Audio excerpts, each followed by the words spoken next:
video po is another concerned video. Ang sabi niya is, "Hello, Miss Ting. Please, gawa ka naman ng video. Paano ba malalaman na may iba na ang partner ko? Malaki na kasi talaga ang pinagbago niya lately.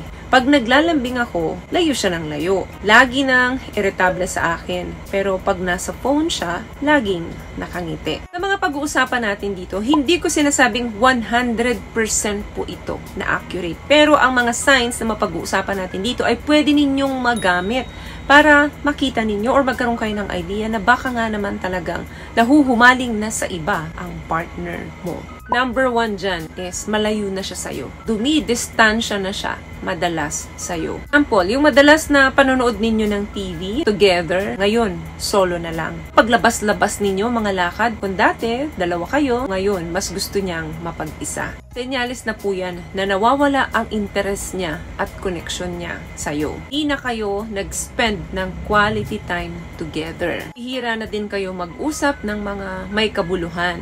Physical affection, kulang na rin. Number 2, nagbabago na yung communication ninyo. Kung yung partner mo nagre-respond na lang sa mga message mo ng pakonti-konti, na dati hindi naman ganun. Nararamdaman mo na sa mga reply niya pa lang sa'yo, wala na siyang gana. Hindi sasagot ng okay, sasagot ng sige, wala ng conversation masyado. Senyales na yan na nawawala yung interest niya makipag-usap sa'yo. Emotional focus niya sa'yo, nag-shift na yon or napupunta na elsewhere or kung kaninong someone. Another thing, mas nagiging masikreto na siya sa'yo. Pag tayo ay naglilihim ng madalas sa partner natin, nababawasan talaga yung tiwala. Pag yung partner mo halimbawa masyado ng defensive sa kanyang telepono, masyado niya na itong pinoprotektahan, nagpalit na siya ng password, naman siya maipaliwanag sa'yo kung bakit ganun. Senyales na yan na may itinatago siya na dapat mong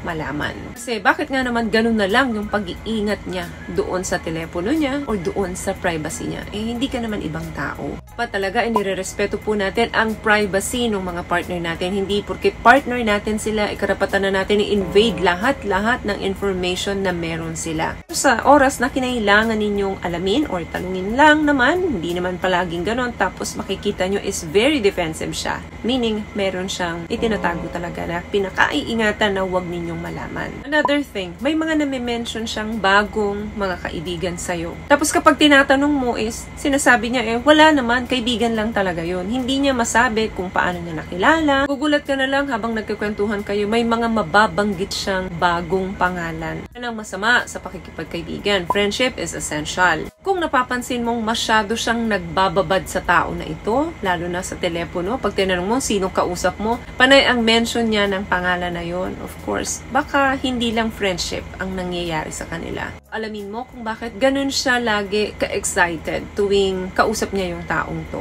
Remember, ang approach, hindi iyan sa kung ano yung tinanong mo. It's about how you say it. Nga yung tanong mo sa kanya, pero kung mali naman yung atake, yung approach mo sa kanya, mami-misinterpret niya. Kaya, ingatan po natin yung pakikipag-usap doon sa mga partner natin para masagot din nila yung mga tanong natin. What I love about this product, itong No More Dark Secret ng K-Skin, bukod sa may advanced whitening na siya, na kung saan pwede niyang matulungan na pumuti yung mga singit-singit mo, moisturizing, meron siyang anti-irritation, antibacterial, maintain healthy pH level. Hindi lang pambabae, meron din po tayong pang-lalaki. Another thing, mahalaga to, mas madalas ka na niyang tinatanggihan sa kama. Nagdi-decrease na yung pagkahilig niya sa'yo. Yung intimacy, nawawala na. Yung intimacy na sinasabi ko is pwedeng physical yan or pwedeng emotional. Kapag yung dalawa na yan ay biglang bumagsak, maybe signal na yan ng pagkawala ng passion niya and connection niya sa'yo. Red flag na yan sa isang relationship, lalo na kung mas madami yung pagtanggi niya kesa doon sa pagpayag niya na makipag-intimate sa'yo. Another thing, eto yung napapansin mo sa kanya, madalas na siyang defensive and irritable sa'yo. Malumanay naman yung pagtatanong mo sa kanya. Malumanay mo naman siyang kinausap, pero yung mga sagot niya sa'yo, pabalang, defensive, pagalit, irritable. Hindi ka naman makulit na paulit-ulit. Gusto mo lang malinawan, tapos defensive ang sagot niya. Irritable yung sinisigawan ka pa. Simple sana na usapan, nagiging discussion na. Maaring senyales na yan na kung sino man yung tinanong mo sa kanya ay may nararamdaman siya doon. Ayaw niya lang i-admit sa'yo. Possible na palabasin kanyang paranoid ka at marami pang iba. Last one, mapapansin mo sa kanya na nagbabago yung kanyang appearance. Lalo siyang gumaganda o lalo siyang nagpapagwapo. At yung pag-change niya ng experience, hindi yun unti-unti. Biglaan yun. Bumibili siya ng mga bagong damit, bagong makeup. Pag lalaki naman, bumibili rin ng ganon. Iba na yung pabango niya. Lagi nang nakaayos ang kanyang buhok. May mga fitness routine na siya. Mga ganyan,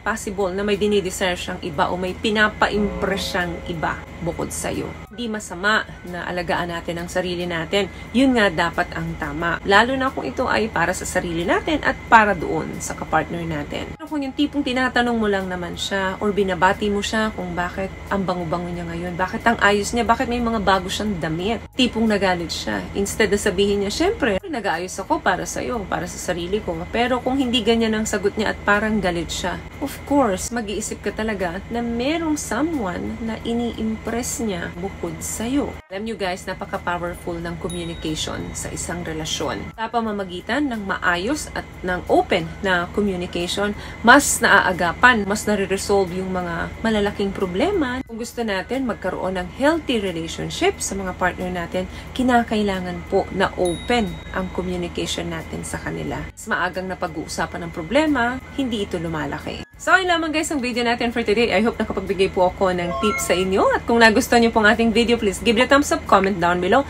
And also share this video na rin po sa mga kaibigan na sa tingin niyong matutulungan ng video natin. Once again, palagi po kayong mag-iingat at palagi po kayong manalangin. Thank you guys for watching and see you in our next one. Always love yourself and be a blessing. Bye!